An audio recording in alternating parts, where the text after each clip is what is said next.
नमस्कार साथियों। MSD academy के ऑनलाइन प्लेटफॉर्म पर आप लोगों का पुनः एक बार स्वागत।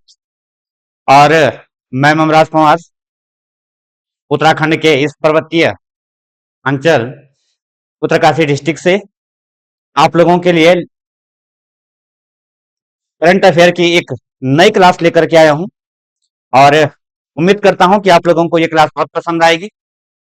जैसे आप लोगों ने कल मीडिया के माध्यम से सुना होगा कि अपने आयोग ने जो एसएससी आयोग क्लिनिक साई का जो एग्जाम था वो थोड़ा पीछे चला गया निकाय चुनाव के कारण। तो हम लोगों के पास क्लिनिक साई के लिए या तमाम था जो भी हमारे कंपटीशन एग्जाम है उनके प्रिपरेशन करने के लिए थोड़ी और समय मिल गया है।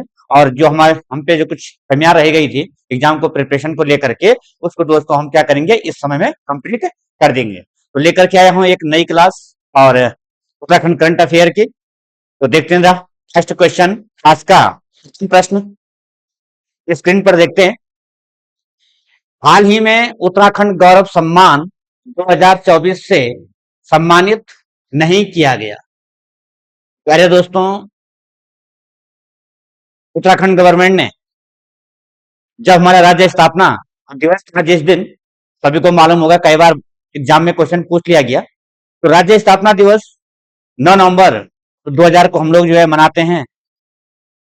हमारा नवसृजित राज्य है हिमालय राज्य में, इसका 11वां क्रम है। तो अपने उत्तराखंड गवर्नमेंट ने कुछ सम्मानित लोगों को, जिनका अपने अपने क्षेत्र में बहुत बड़ा योगदान है, उन लोगों को सम्मानित किया है हमारी उत्तराखंड सरकार ने, धामी सरकार ने। तो आपके पास स्क्रीन में जो ऑप्शन नंबर ए है, इसको सम्मानित नहीं किया गया है। आपको इन 4 ऑप्शन में से क्या करना है, एक सही जो ऑप्शन होगा उसको चूज करना है। तो option A general Anil Chauhan, B Pritam Vartaman, C doctor Rakesh Sharma और ऑप्शन डी हेमंत पांडे। प्यारे दोस्तों, आपसे उम्मीद करता हूं कि इसमें से वो कौन सी हस्ती है जिसे उत्तराखंड गवर्नमेंट के द्वारा गौरव सम्मान 2024 से सम्मानित नहीं किया गया है। तो प्लीज सही आंसर बताने का आप लोग प्रयास करें, इसमें से सही आंसर कौन सा होगा।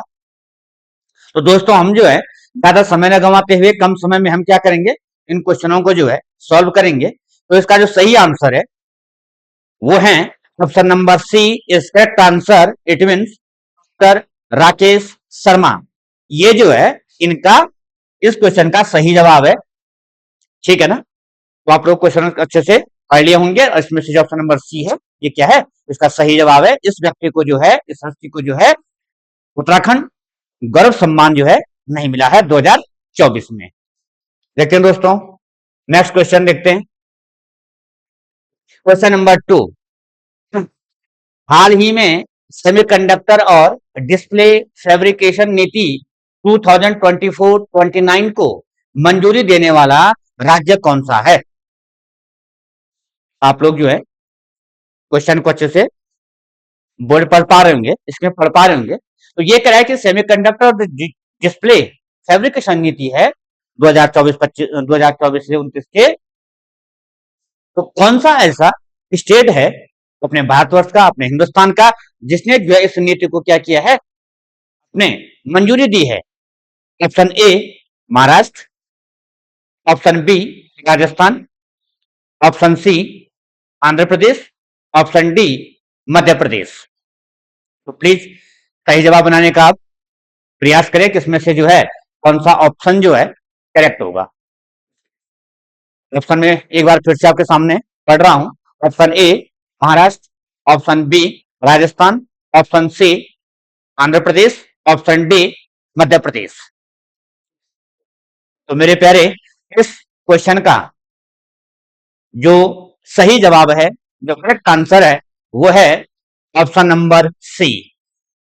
इट मीन्स इसका सही जवाब क्या है, आंध्र प्रदेश वो स्टेट है जिसने इस नीति को, इट मींस सेमीकंडक्टर और जो डिस्प्ले फैब्रिकेशन नीति है 2024-29, इसको क्या किया है, यहाँ जो है मंजूरी दे दी है। तो इसका सही जवाब क्या होगा, आंध्र प्रदेश। ठीक है दोस्तों, देखते हैं अगला क्वेश्चन। क्वेश्चन नंबर 3, गरुड़ शक्ति अभ्यास किन दो देशों के मध्य हुआ।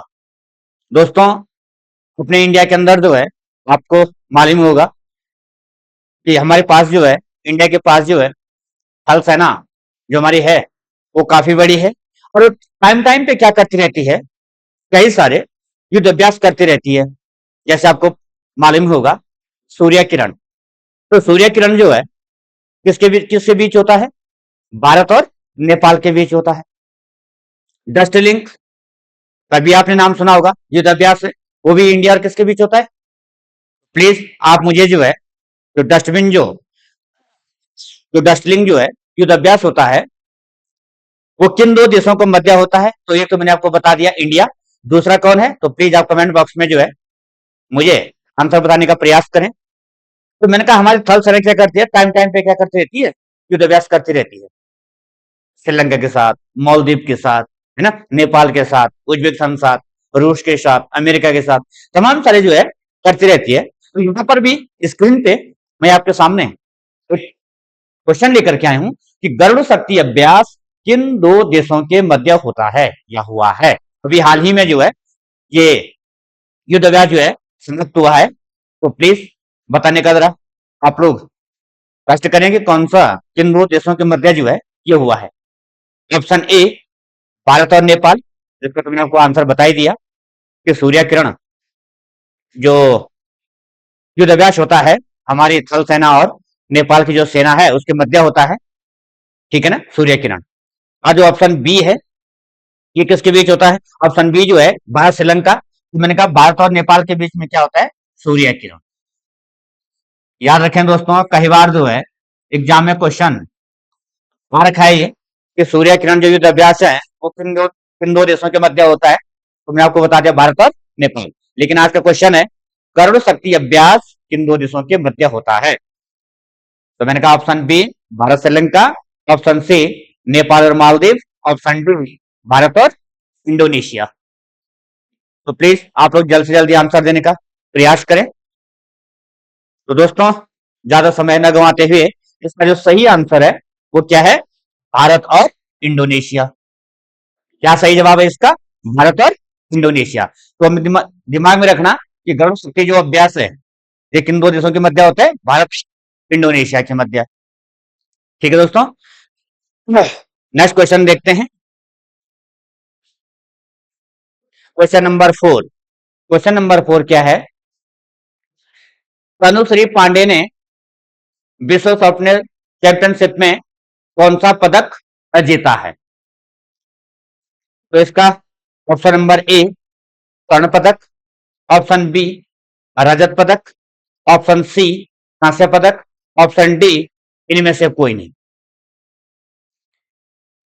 तो देश के अंदर जो है तमाम सारी चैंपियनशिप चलती रहती है ना, और उन चैंपियनशिप में जो है यहाँ पे हमारी एक तनुश्री पांडे हैं जिन्होंने जो है विश्व सॉफ्ट टेनिस चैंपियनशिप में जो है एक मेडल हासिल किया है। इनमें से कौन सा क्या है, स्वर्ण पदक क्या है, रजत पदक क्या है, कांस्य पदक क्या है, या उसको जो है कोई पदक नहीं मिला है। प्लीज आंसर देने का प्रयास करें आप लोग। तो इसका जो सही आंसर है वो है रजत पदक। कौन सा क्या प्यारे दोस्तों, रजत पदक जो है तनुश्री पांडे ने क्या किया, टेबल टेनिस चैंपियनशिप में क्या किया, इसने हासिल किया। क्या आंसर, क्या सही आंसर है इसका, रजत पदक। आई बात सुने। नेक्स्ट क्वेश्चन देखते हैं। क्वेश्चन नंबर 5, गुरु घासीदास तमोर पिंगला टाइगर रिजर्व किस राज्य में है। ध्यान रखिए दोस्तों, राष्ट्रीय उद्यान, वन्यजीव संरक्षण, है ना, ये जो है इनसे एक क्वेश्चन आपके जो है कोई भी कंपटीशन एग्जाम में हो वहां बनता ही बनता है। जैसे हम बात करते हैं उत्तराखंड की, तो उत्तराखंड में भी आपको मालूम ही होगा कि गंगोत्री राष्ट्रीय उद्यान कहाँ है? तो हमारे जो तमाम सारे राष्ट्रीय उद्यान है ना, किस जिले में कौन सा है, जिस पे क्वेश्चन हर एग्जाम में क्वेश्चन बनता है। तो उसी प्रकार का यहाँ पे जो है, जैसे अभी लेटेस्ट जो एग्जाम हुआ था उसमें पूछा गया कि सरिस्का का राष्ट्रीय उद्यान कहाँ है, कान्हा राष्ट्रीय उद्यान कहाँ है, तो जैसे कान्हा वाला है। तो भारत के अंदर जो है, जो मैक्सिमम जो राष्ट्रीय उद्यान है ये मध्य प्रदेश में है। उसके बाद जैसे अपने छत्तीसगढ़, झारखंड, हर स्टेट में लगभग लगभग जो है दो तीन जो है क्या है, राष्ट्रीय उद्यान या वन्य जीव संस्थान है। उसी प्रकार का यहाँ पर क्या दिख रहा है कि गुरु घासीदास तमोर पिंगला टाइगर रिजर्व किस राज्य में है। ध्यान रखना दोस्तों, ये जो क्वेश्चन है ये करंट में आपका लेटेस्ट बनाया आजकल, नया नया जिसको जो है राष्ट्रीय उद्यान को जो है नाम दिया गया है टाइगर रिजर्व जो है, ये नया नया है आजकल। कुछ ही दिनों पहले इसको जो है वहां की सरकार ने, मीन्स भारत सरकार ने और उस राज्य की जो गवर्नमेंट है उसने इसको क्या किया है, मैदान के रूप में इसको नाम दिया है। तो गुरु घासीदास, वैसे आप लोगों ने देखा होगा कि गुरु घासीदास, इसका गुरु जो घासीदास है ये केवल एक राष्ट्रीय उद्यान भी है, केवल इतना ही, लेकिन इसके आगे दूसरा आगे आगे जोड़ दिया गया Guru Ghasidas Tamor Pingla tiger reserve. Tiger का मतलब बाघों के लिए स्पेशल बनाया गया है इसको। और किस में होगा? ऑप्शन है झारखंड, यूपी, एमपी, छत्तीसगढ़। तो प्यारे दोस्तों, इसका जो सही जवाब है वो है छत्तीसगढ़। कौन सा है? छत्तीसगढ़। और आप लोगों ने देखा होगा तो वह अभी 18वीं जो है वन रिपोर्ट आई है आजकल, कई प्रश्न में जो जारी की गई है वन रिपोर्ट, तो उस वन रिपोर्ट में भी आप लोगों ने देखा होगा छत्तीसगढ़ वन क्षेत्र के आधार पर जो है अपना एक विशेष स्थान रखता है। वन रिपोर्ट की मैं जो है स्पेशली क्लास लेकर के आऊंगा आप लोगों के सामने कि कौन सा राज्य जो है प्रथम स्थान पे, कौन सा राज्य द्वितीय स्थान पे, प्रतिशत के आधार पे, क्षेत्रफल के आधार पे।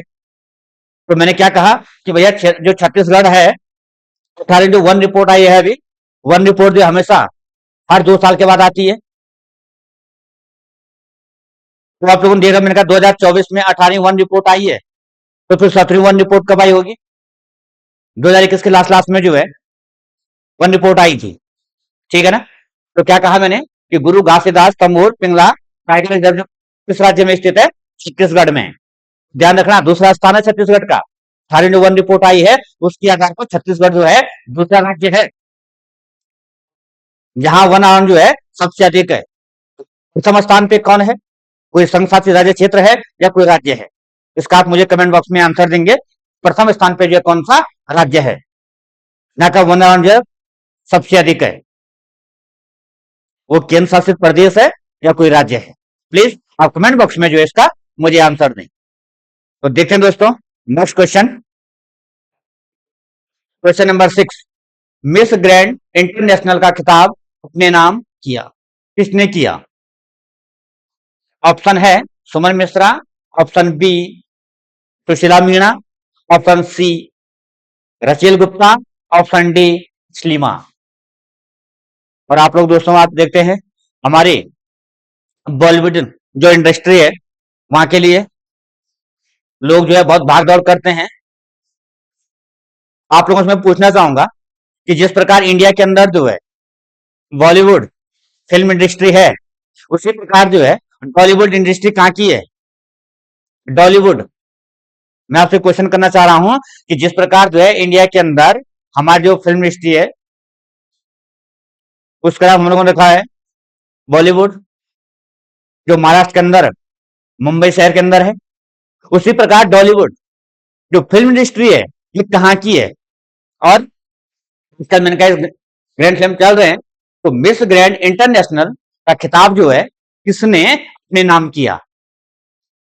कौन है वो इन चारों में से जिसने ये खिताब जो है अपने नाम किया है? जैसे हर साल आपने देखा होगा मिस वर्ल्ड, मिस इंडिया इस प्रकार से बनते रहते ना, उसी प्रकार से क्या है यहाँ पे मिस ग्रैंड कौन बनी है? तो जल्द से जल्दी प्लीज आंसर देने का प्रयास करें। तो इसमें आप लोग देख पा रहे होंगे, ज्यादा समय न खर्च करते हुए ऑप्शन का सही ऑप्शन का हम चूज करेंगे। कौन इसमें जो है सही ऑप्शन है? सुमन मिश्रा, सुशीला मीणा, रचेल गुप्ता और तस्लीमा। प्यारे दोस्तों, मेरे प्यारों, इसमें जो सही आंसर है वो है रचेल गुप्ता। ये जो रचेल गुप्ता है, ये पंजाब की है, पंजाब के जालंधर शहर के रहने वाली है। और इसने जो है ये खिताब, मिस ग्रैंड इंटरनेशनल का जो खिताब है, ये रचेल गुप्ता के नाम हुआ है। और मैंने कहा ये कहाँ की रहने वाली है? पंजाब के जालंधर शहर की रहने वाली है। ठीक है। ये रचेल जो गुप्ता है, ये 23 वर्षीय है, 23 साल की लड़की है ये, जिसने जो ये खिताब अपने नाम किया है। आप लोग देख पा रहे होंगे option number B, Sushila Meena. आजकल यूट्यूब पर जो रील चल रही है उसमें बहुत छा रखी है सुशीला मीणा। ये 17 साल की एक लड़की है, ओ सॉरी 12 साल की एक लड़की है, बहुत गरीब परिवार की है, और ये क्रिकेट में अपना नाम कमा रही है। भले इसका भी कहीं पे जो है किसी भी उसमें जो है चयन नहीं हुआ है, लेकिन यह एक उभरती हुई खिलाड़ी है, फास्ट बॉलर है। और इसका जो एक्शन है, इसका जो बॉलिंग एक्शन है, ये हमारे जो पूर्व तेज गेंदबाज थे, या पूर्व जो तेज गेंदबाज जहीर खान, इसके बॉलिंग का जो स्टाइल है वो जहीर खान के जैसे है। और इसका नाम यूट्यूब पे कैसे वो चला, आजकल आप लोग देखना था, सर्च मारना इसको, सुशीला मीणा को, तो इसकी पोस्ट, इसकी फोटो, इसकी जो है क्रिकेट के भगवान कहे जाने वाले खिलाड़ी है सचिन तेंदुलकर ने जो इसको जो है प्रमोट किया है, और इसके नाम को काफी चर्चा में आ रखा है। और आजकल जो है सब इसको जो है तारीफ कर रहे हैं उसकी, बोल रहे हैं कि इस लड़की को जो है क्यों इस पे जो है काम किया जाए। बहुत ही तेज गेंदबाज बन रही है, उसका एक्शन पूर्व तेज गेंदबाज, मैंने कहा जहीर खान के जैसे इसका जो है बॉलिंग एक्शन है, तो भी अपने आप में एक काफी चर्चाओं में आजकल चल रही है। सही आंसर क्या बताया मैंने? रचेल गुप्ता। कहाँ की है? पंजाब की है, जालंधर शहर की रहने वाली है। और कितने साल की बोला मैंने? 23 साल की है। ठीक है दोस्तों, नेक्स्ट क्वेश्चन देखते हैं। Question number 7। देखो दोस्तों, मैं आपके सामने लेकर के आई हूं क्वेश्चन नंबर 7। स्क्रीन पे आप लोग देख पा रहे होंगे, भारत के नियंत्रक एवं महालेखा परीक्षक कैग सीएजी कौन है? कंफ्यूजन मत होना, सीएजी अलग है और सीजीए अलग है। तो मैं पढ़ रहा हूं, भारत के नियंत्रक एवं महालेखा परीक्षक सीएजी, जिसको बोलते हैं कैग, कौन है? ऑप्शन ए ग्रेचन Murmu, option B Sanjay Murthy, option C Ajay Kumar, option D Deepak Agarwal. प्यारे दोस्तों, उम्मीद करता हूं मैं आपसे बहुत अच्छे अच्छे जो करंट के अभी क्वेश्चन चल रहे हैं कॉम्पिटेटिव एग्जाम के दृष्टि से बहुत ही इंपॉर्टेंट है। प्लीज आप लोग जो है सही जवाब बताने का प्रयास करें। और मैंने कह दिया, जो क्वेश्चन मैं लेकर के आ रहा हूं 100% है कि ये कॉम्पिटेटिव एग्जाम में क्वेश्चन आएंगे आएंगे। भाई 10 से 12 क्वेश्चन जो है करंट अफेयर के बनते हैं, कोई सा भी एग्जाम हो, है ना, चाहे लोअर पीसीएस को, चाहे अपर पीसीएस का हो, चाहे कोई अदर एग्जाम हो। तो ये सारे करंट अफेयर के क्वेश्चन है, बहुत लेटेस्ट क्वेश्चन है और बहुत ही अच्छे क्वेश्चन है। प्लीज आप बताने का कष्ट करें कि इसमें से सही जवाब कौन सा है। भारत के नियंत्रक एवं महालेखा परीक्षक, ऑप्शन ए ग्रेचन Murmu, option B Sanjay Murthy, option C Ajay Kumar, option D Deepak Agarwal. तो जैसे मैंने कहा कि भारत के नियंत्रक एवं महालेखा परीक्षक, दोस्तों ध्यान रखना, अपने संविधान में यह व्यवस्था की गई है कि भारत सरकार का जो भी आय व्यय, जो भी जो है भारत की संचय निधि है, उसका जो लेखा जोखा है वो कौन रखेगा, कौन इसको देखेगा। तो दोस्तों, हमारे संविधान ने आर्टिकल 148, आर्टिकल 148 में जो है संविधान के अंदर ये बताया गया है कि हमारे पास क्या होना चाहिए? एक नियंत्रक महालेखा परीक्षक होना चाहिए। अब आर्टिकल जो 148 है, ये संविधान के कौन से भाग में है? आर्टिकल 148 कौन से भाग में है ये? तो प्लीज ये बताने का आप कष्ट करें, तो पहले तो मुझे इसका जवाब दे दीजिए कि भैया हमारा कैग है कौन। तो दोस्तों, इसका जो सही आंसर है कई लोगों के दिमाग में चल रहा होगा कि इसका जो सही आंसर है वो गिरीश चंद्र मुर्मू है। तो दोस्तों, आपका जो आंसर है, आप गलत डायरेक्शन में जा रहे हैं। अब गिरीश चंद्र मुर्मू है, ये हमारे नियंत्रक और महालेखा परीक्षक अब नहीं है। इनका जो स्थान है वो अब ले लिया है संजय मूर्ति ने। किसने लिया है? संजय मूर्ति ने बने हैं। संजय मूर्ति ने जो है गिरीश चंद्र मुर्मू का स्थान लिया है।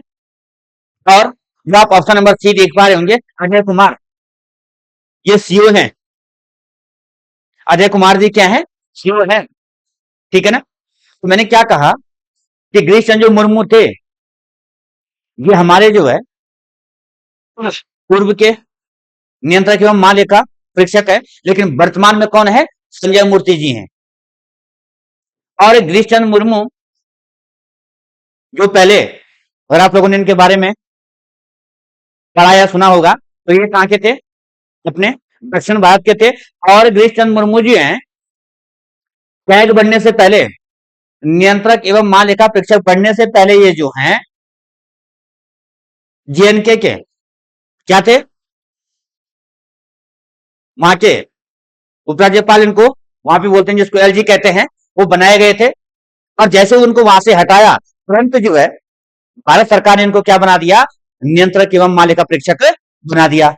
और मैंने कहा नियंत्रक एवं महालेखा परीक्षक किस आर्टिकल के तहत? 148 आर्टिकल के तहत जो इनकी नियुक्ति की जाती है। हमारा संविधान कहता है कि हमारे पास जो है कैग की नियुक्ति जो है 148 के तहत होती है। वर्तमान में कौन है? संजय मूर्ति। जो गिरीश चंद्र मुर्मू जी हैं, ये वर्तमान में अपना जो एशिया महाद्वीप है, इस एशिया महाद्वीप के ये क्या है?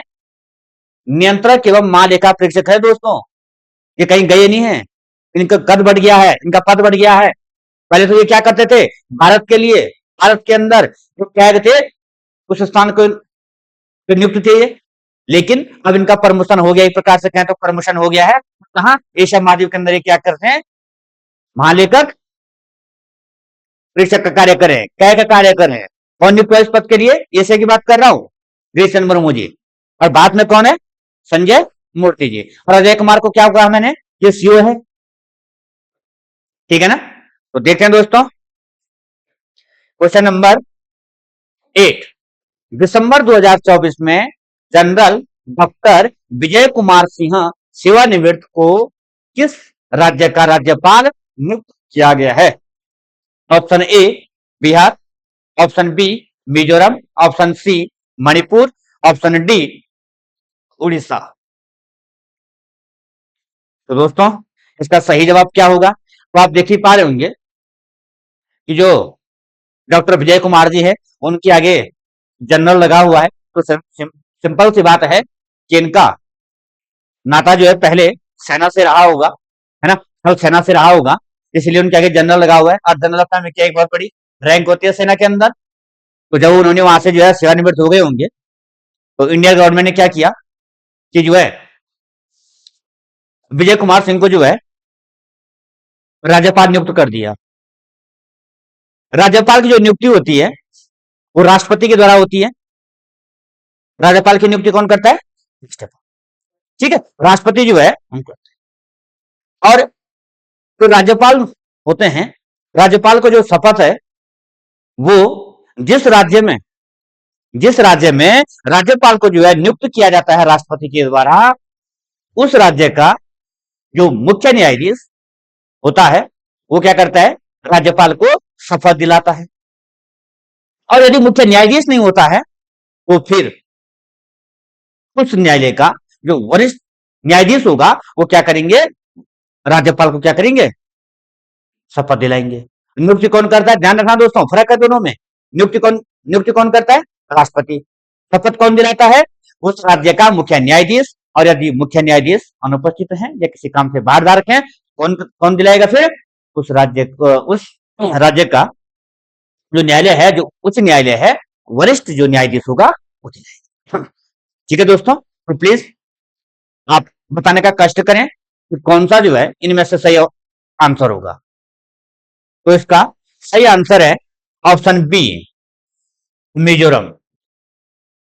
मिजो हमारा जो पूर्वांचल का एरिया है, जिसको हम कहते हैं सेवन सिस्टर, उन सेवन सिस्टर्स में अपना एक स्टेट आता है जिसका नाम क्या है, मिजोरम,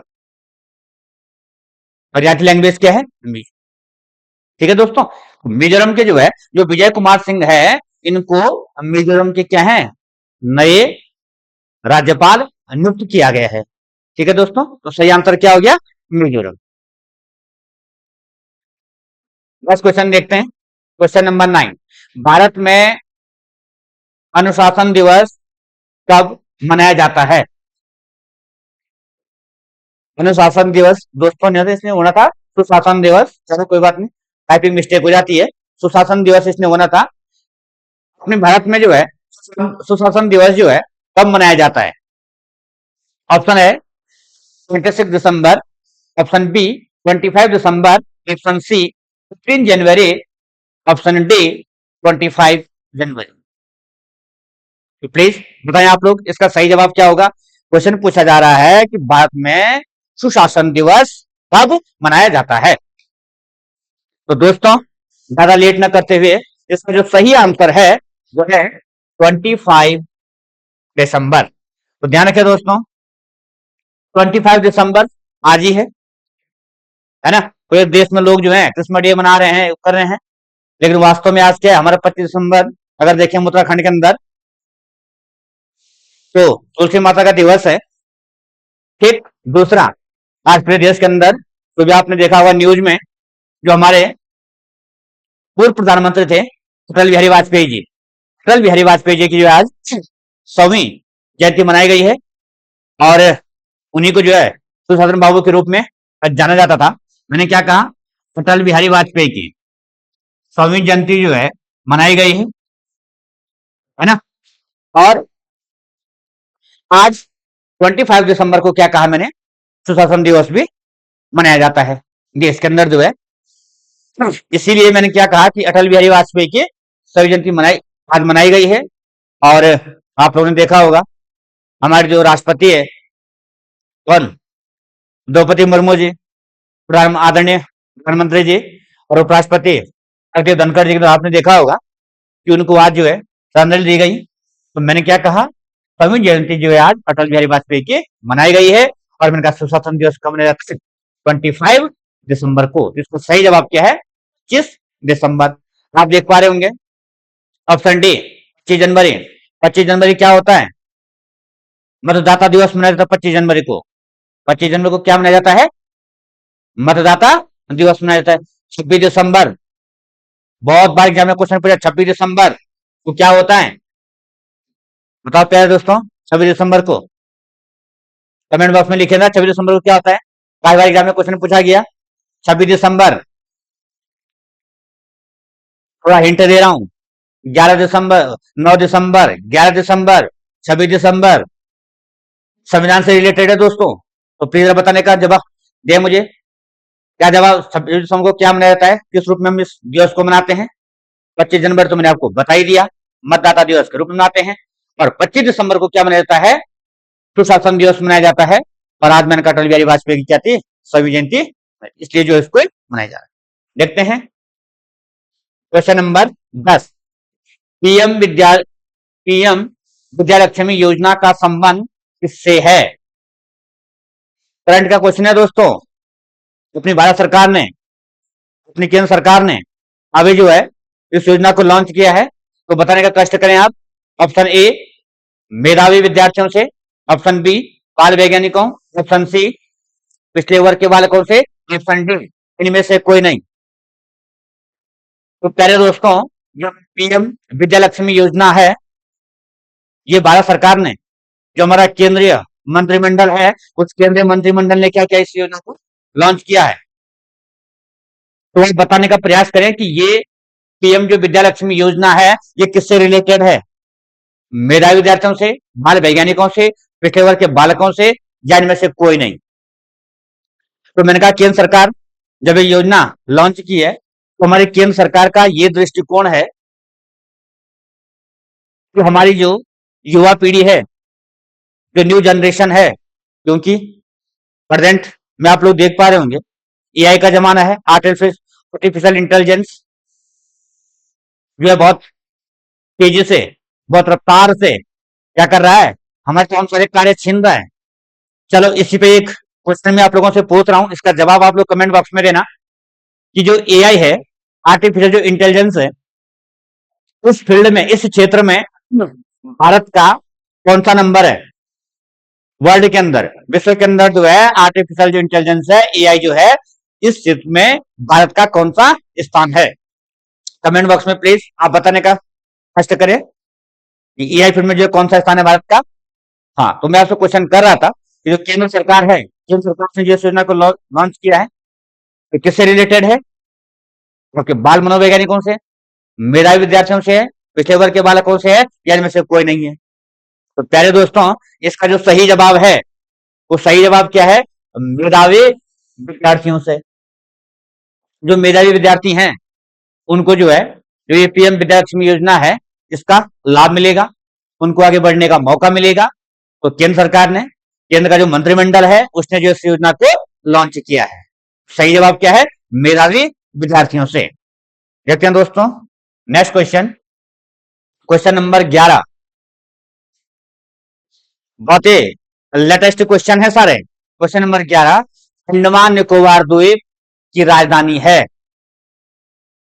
आपको पता ही होगा, अपने जो केंद्र शासित प्रदेश है ना, जेएनके है, लद्दाख है, चंडीगढ़ है, दिल्ली है, लक्षद्वीप है ना दोस्तों।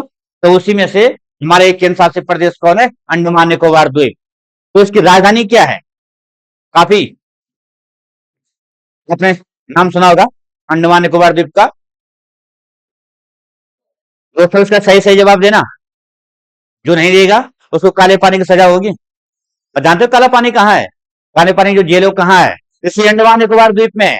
इसलिए मैंने आपसे क्वेश्चन पूछा, काले पानी से कहा थे, अंडमान निकोबार में। बताने का कष्ट करें प्यारे दोस्तों, इसका अंडमान जो निकोबार द्वीप है, इसकी जो राजधानी अधिकांश लोगों के दिमाग में चल रहा है क्या क्वेश्चन ला दिया सर ने, है ना, कितना पुराना ओल्डेस्ट क्वेश्चन लेकर के आए। दोस्तों ये ओल्डेस्ट क्वेश्चन नहीं है, ये न्यू क्वेश्चन है। नाम भले पुराना है अंडमान निकोबार द्वीप का, लेकिन इसकी जो राजधानी है, इसकी राजधानी अब बन गई। देखो तो ऑप्शन ए क्या है, पोर्ट विलियर, option B Shri Vijayapuram, option C Kavaratti, option D इनमें से कोई नहीं।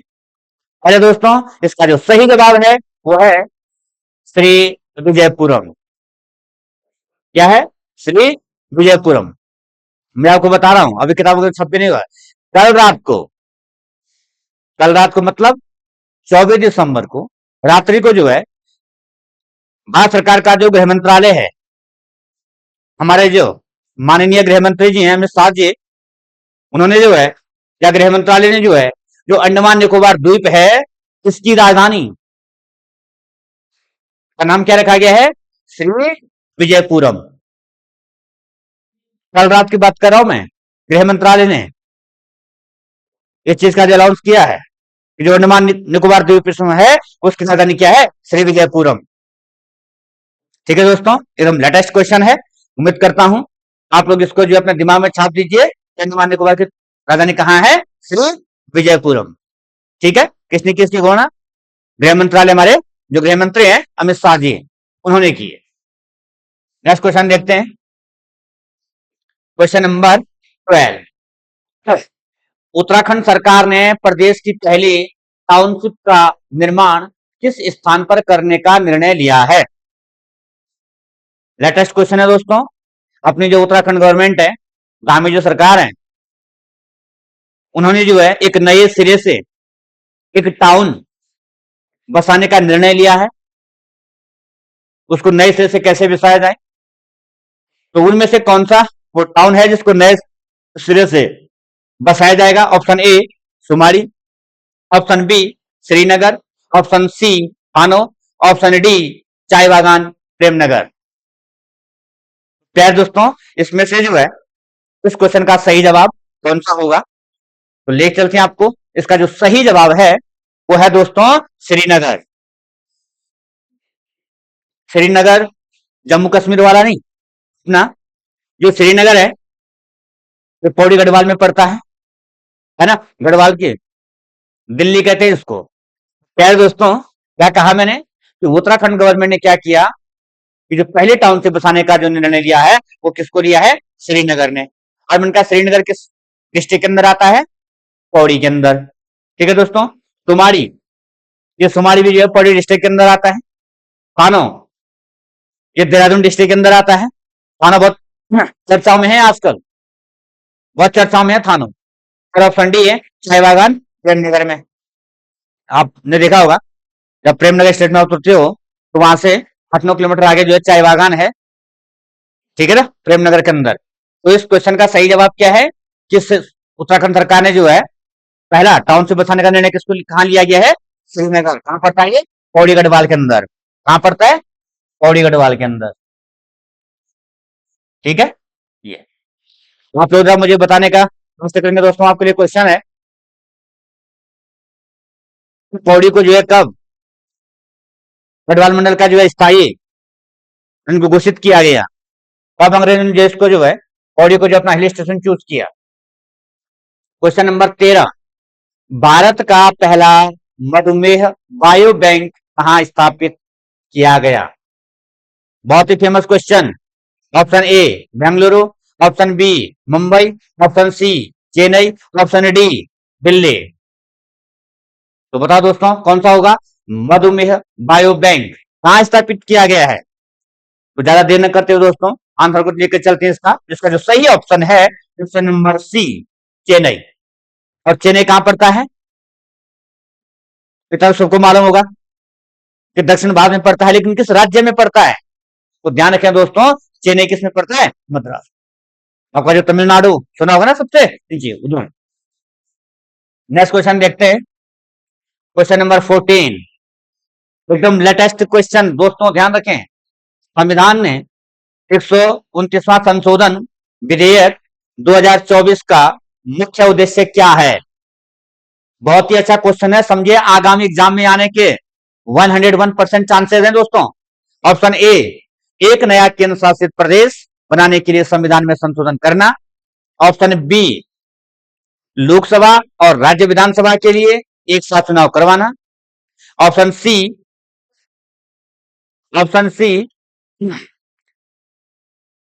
एक नई मतदान प्रणाली शुरू करना। ऑप्शन डी, लोकसभा सीटों की संख्या बढ़ाना। तो प्लीज दोस्तों इसका जो है कौन सा ऑप्शन सही होगा? बहुत अच्छा क्वेश्चन है दोस्तों। आपके लिए जो है इसी प्रकार से अच्छे अच्छे क्वेश्चन एमएसडी एकेडमी के ऑनलाइन और ऑफलाइन प्लेटफॉर्म पर आपको मिलते रहेंगे। ठीक है ना, तो प्लीज इसका सही जवाब बताने का कोशिश करें। तो संविधान संशोधन है 129वां, ये किससे रिलेटेड है? तो देशों आजकल आप लोग देख होंगे, देश के अंदर बहुत ही चर्चाओं में चल रहा है ना, चाहे आपका लोकसभा हो चाहे राज्यसभा हो, है ना, काफी चर्चाओं में है। तो ध्यान रखें दोस्तों, जो संविधान का 129वां जो संशोधन है, अरे सबसे पहले तो ये क्वेश्चन कई बार पूछा जाता है कि यदि संविधान में संशोधन करना हो तो किस आर्टिकल के तहत करेंगे? तो ध्यान रहे, भारतीय संविधान का जो अनुच्छेद 368 है, इसके तहत हमें यदि कहीं पे कोई बदलाव करना हो, कोई चेंजिंग लानी हो, तो इस अनुच्छेद के तहत हम क्या करते हैं? संशोधन करते हैं। ठीक, कौन सा? 368। अब जो 129वां संविधान संशोधन है दोस्तों, इसका जो मुख्य उद्देश्य है, इस पर जो अपनी केंद्र सरकार है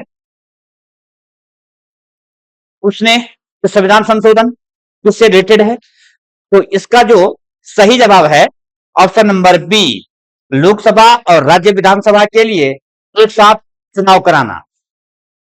आजकल जो है तमाम सारे स्टेट में आपको देखने को मिलता है हमारी केंद्र सरकार इसका प्रताप प्रसार कर रही है कि वन नेशन वन इलेक्शन।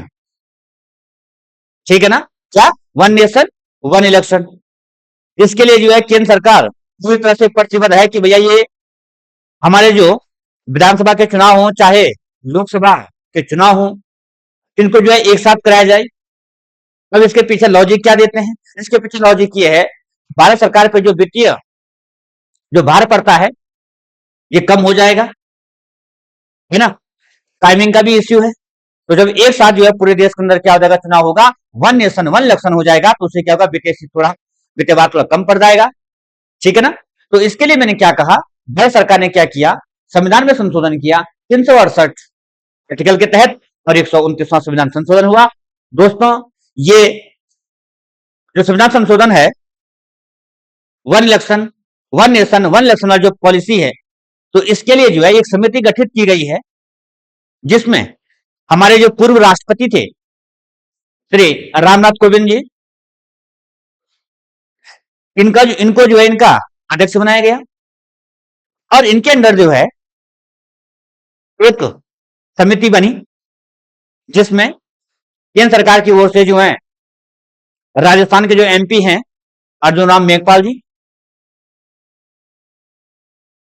तमाम सारे और जो लोकसभा के कुछ और सदस्य इसमें चयनित किए गए, और उनको ये कहा गया कि भैया आप लोग जो हैं इस पे जनता से पूछिए कि क्या वन नेशन वन इलेक्शन होना चाहिए। तो रामनाथ कोविंद जी की अध्यक्षता में क्या हुआ, 129वां संविधान संशोधन जिस चीज हम लेकर के आए वन नेशन वन इलेक्शन के लिए, तो मैंने कहा इसमें कमेटी बनाई गई, रामनाथ कोविंद जी को इसको जो है अध्यक्ष चुना गया, और उसके अधीन जो है ये चीजें चल रही थी। प्यारे दोस्तों, तो मैंने क्या कहा कि वन नेशन वन इलेक्शन जो बात चल रही है लोकसभा राज्यसभा से, तो जो जेपीसी है उसको जो है लोकसभा में तो होने पड़ेगा, राज्यसभा में भी, लेकिन हमारा जो उच्चतम न्यायालय है, जो हमारी सुप्रीम कोर्ट है, वहां से भी इस जो 129वां संविधान संशोधन हम लेकर के आए हैं वन नेशन वन इलेक्शन वाली बात, इसको जो है लोकसभा से तो पास होने है, राज्यसभा से होने है, लेकिन मैंने क्या कहा, हमारा जो उच्चतम न्यायालय है उससे भी गुजर के इसको जाना पड़ेगा। तो दोस्तों, 129वां संविधान जो संशोधन 2024 लेकर के आए हैं, वो कैसे है, लोकसभा और राज्य विधानसभाओं के लिए एक साथ चुनाव, वन नेशन वन इलेक्शन को लेकर के। कौन कहा मैंने, हमारे जो पूर्व राष्ट्रपति हैं, कौन, रामनाथ कोविंद जी। ठीक है ना। Next question, question number 15, Uttarakhand सरकार ने लेखकों का गांव किसे घोषित किया है। ध्यान रखना दोस्तों, आगामी जो उत्तराखंड की जो परीक्षाएं होंगी उनमें पूछा जाएगा। Option number A Jaspur, option number B Hano, option number C Halsi, option number D Kadduwala. तो प्लीज आजकल जो है आप लोग सुन रहे होंगे राइटर ब्लेस के नाम से काफी चर्चाओं में ये क्वेश्चन है कि राइटर ब्लेस जो है किसको कह रहे हैं, है ना, जहां तमाम सारे लेखक उपन्यासकार कवि। तो उत्तराखंड गवर्नमेंट ने क्या किया कि जो है उस गांव को जो है लेखकों गांव क्या कर दिया, घोषित कर दिया। अब इनमें से कौन सा ऑप्शन है, जसपुर, थानो, अलसी, कद्दूवाला। दोस्तों, इसमें जो सही आंसर है वो है थानो, देहरादून डिस्ट्रिक्ट का थानो गांव है। वैसे तो अदुबाला भी देहरादून में है, अलसी भी देहरादून में है ना। तो लेखकों का जो राइटर ब्लेस के नाम से जो आजकल फेमस है, जिसको घोषित किया गया उत्तराखंड सरकार ने, वो कौन है, थानो। ठीक है दोस्तों, तो इस क्वेश्चन का सही जवाब क्या है, थानो। नेक्स्ट क्वेश्चन देखते हैं, क्वेश्चन नंबर 16, अल्मोड़ा जिले के शंकर लाल शाह का 101 वर्ष की उम्र में निधन हो गया, वह किस कला से संबंधित थे। तो जो शंकर लाल शाह थे ये अल्मोड़ा डिस्ट्रिक्ट के हैं, तो ये किस, इनका क्षेत्र कौन सा था, मतलब वो तबला वादक थे, बांसुरी वादक थे, वो रंगकर्मी थे, या सितार वादक थे। 101 वर्ष की उम्र में जो इनका निधन हुआ है, तो उत्तराखंड के अंदर तमाम सारे वाद्य यंत्रों के नाम आप लोग सुनते होंगे। वैसे उत्तराखंड का जो है राजकीय वाद्य यंत्र क्या है, हमारा ढोल है ना। और जब कहीं पे जो युद्धों में जो है तुरंत सिंगा यूज करते हैं, है दोस्तों। तो यहाँ पे शंकरलाल शाह जी कौन किससे रिलेटेड है, रंगकर्मी से। क्या थे वो, एक प्रसिद्ध रंगकर्मी थे। ठीक है दोस्तों, तो नेक्स्ट क्वेश्चन लेकर के आते हैं, क्वेश्चन नंबर 17, हाल ही में किस देश का राष्ट्रपति भारत दौरे पर था। किस देश का राष्ट्रपति जो है भारत दौरे पर था, फ्रांस का, स्पेन, रूस, या नेपाल। प्यारे दोस्तों, आप सही जवाब देने का प्रयास करें, कौन होगा दोस्तों? इसका जो सही जवाब है वो है स्पेन। कौन? स्पेन। स्पेन के जो राष्ट्रपति हैं वो भी हाल ही में जो है इंडिया में आए थे और इन्होंने क्या किया, यहाँ द्विपक्षीय वार्ता हुई, ठीक है ना, और आर्थिक सामाजिक नवाचार, ठीक है ना, इस विशेष उसमें जो है जैसे एआई पे जो है चर्चा इनके बीच हुई। मोदी गवर्नमेंट और दो फ्रांस के वो जो स्पेन के जो राष्ट्रपति थे उनके बीच में क्या हुई है, चर्चा हुई है। कौन सा ऑप्शन सही है दोस्तों इसका? स्पेन। नेक्स्ट क्वेश्चन देखते हैं, क्वेश्चन नंबर 18। आरबीआई का वर्तमान गवर्नर कौन है दोस्तों? आरबीआई जो रिजर्व बैंक ऑफ इंडिया है जिसकी स्थापना जो है 1935 में हुई, तो बताएं कौन जो है आरबीआई का वर्तमान गवर्नर है? Option A Shri Shaktikanta Das ji, option B Sanjay Malhotra, option C Rajesh Bansal, option D ओसवन स्मिथ। तो दोस्तों बताएं कौन जो है आरबीआई का वर्तमान गवर्नर है? तो दोस्तों इसका जो सही जवाब है वो है संजय मल्होत्रा जी। संजय मल्होत्रा जी जो है आरबीआई के वर्तमान गवर्नर है। और जो संजय मल्होत्रा जी है इन्होंने श्री शक्तिकांत दास जी की जो है जगह दी है, ठीक है। इससे पहले जो है श्री शक्तिकांत दास जी थे, इनकी जगह कौन बने हैं? संजय मल्होत्रा जी। जो राजेश बंसल है, ये राजेश बंसल क्या है, हमारे जो आरबीआई है उनके क्या है, ये सीईओ है। और जो ये ओसवन स्मिथ हैं, इसका नाम भी ना भूलें आप। ओसवन स्मिथ वो व्यक्ति हैं जो जब हमारा देश आजाद हुआ था तो उस समय ये क्या है, पहले क्या बने थे, आरबीआई के गवर्नर बने थे, ठीक है दोस्तों। तो सही आंसर क्या है? संजय मल्होत्रा। ये तो खैर कोई नहीं पूछेगा, लेकिन वर्तमान में पूछेगा भाई आरबीआई के वर्तमान गवर्नर कौन है, तो संजय मल्होत्रा। Question number 19। उत्तराखंड राज्य स्थापना दिवस के अवसर पर कितनी हस्तियों को उत्तराखंड गौरव सम्मान 2024 से सम्मानित किया गया? लेटेस्ट क्वेश्चन है दोस्तों। Option A 7, option B 5, option C 9, option D 2। कितने लोगों को मिला है? तो दोस्तों इसका जो सही आंसर है वो है 5। उत्तराखंड सरकार ने जो है कब दोस्तों हमारा राज्य स्थापना दिवस था 9 नवंबर 2000 को, तो उत्तराखंड सरकार ने क्या किया, जो देश के या कहें तो फेमस पर्सनालिटीज थी उनमें से सबसे पहले जो हमारे देश के दूसरे सीडीएस हैं, जो हमारे देश के दूसरे जो सीडीएस हैं, कौन? जनरल अनिल सिंह चौहान जी, आपने नाम सुना होगा। इससे पहले बिपिन रावत जी थे जो देश के प्रथम सीडीएस थे। उनके बाद जो है दूसरे जो सीडीएस बने हैं, ये कौन बने हैं? अनिल चौहान जी। दूसरे सीडीएस कौन है? अनिल चौहान जी। ये कहां के रहने वाले हैं? ये भी पौड़ी डिस्ट्रिक्ट के रहने वाले हैं। और जो बिपिन रावत जी वो कहां के थे? पौड़ी डिस्ट्रिक्ट के रहने वाले थे। तो अनिल चौहान जी दूसरा। तो ध्यान रखो दोस्तों, तो वो 5 पर्सनालिटी जिनको जो उत्तराखंड गौरव सम्मान 9 नवंबर 2000 को सम्मानित किया गया था, लेकिन 10 नवंबर को जो है ये पुरस्कार इनको दिया गया। दूसरा कौन है? हमारे उत्तराखंड के बहुत ही लोकप्रिय जो गायक हैं वो कौन थे? प्रीतम वर्तमान जी। कौन? प्रीतम वर्तमान जी, आपने नाम सुना होगा, है ना, जो जागर गायक हैं हमारे गढ़वाल रीजन के, बहुत ही फेमस पर्सनालिटी हैं, पद्मश्री भी हैं वर्तमान जी। तो दूसरे कौन है? प्रीतम वर्तमान जी।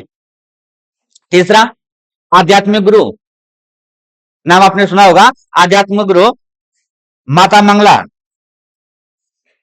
क्या नाम सुना था आपने? माता मंगला।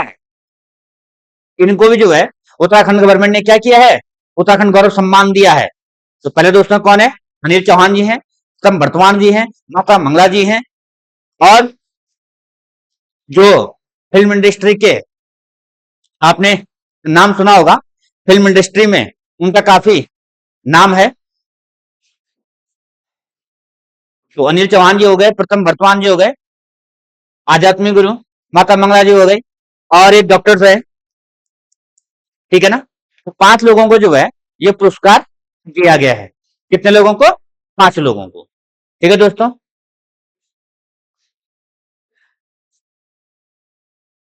क्वेश्चन नंबर 20, उत्तराखंड के किस जिले में 22वें राज्य स्तरीय क्रीड़ा एवं सांस्कृतिक विकास समारोह का आयोजन किया गया? अभी कुछ दिन पहले ही जो है उत्तराखंड में जो है क्रीड़ा सांस्कृतिक समारोह चल रहा था, तो किस डिस्ट्रिक्ट में जो संपन्न कराई गई? देहरादून, उत्तरकाशी, टिहरी या नैनीताल? पहले दोस्तों इसका जो सही जवाब है वो है उत्तरकाशी। ये जो है 9 से और 12 नवंबर में जो ये प्रतियोगिता जो है संपन्न कराई गई, तो अपने उत्तराखंड का जो पर्वतीयांचल उत्तरकाशी डिस्ट्रिक्ट में जो है ये क्रीड़ा एवं सांस्कृतिक विकास समारोह है, ये संपन्न करवाए कब? 9 से 12 नवंबर को।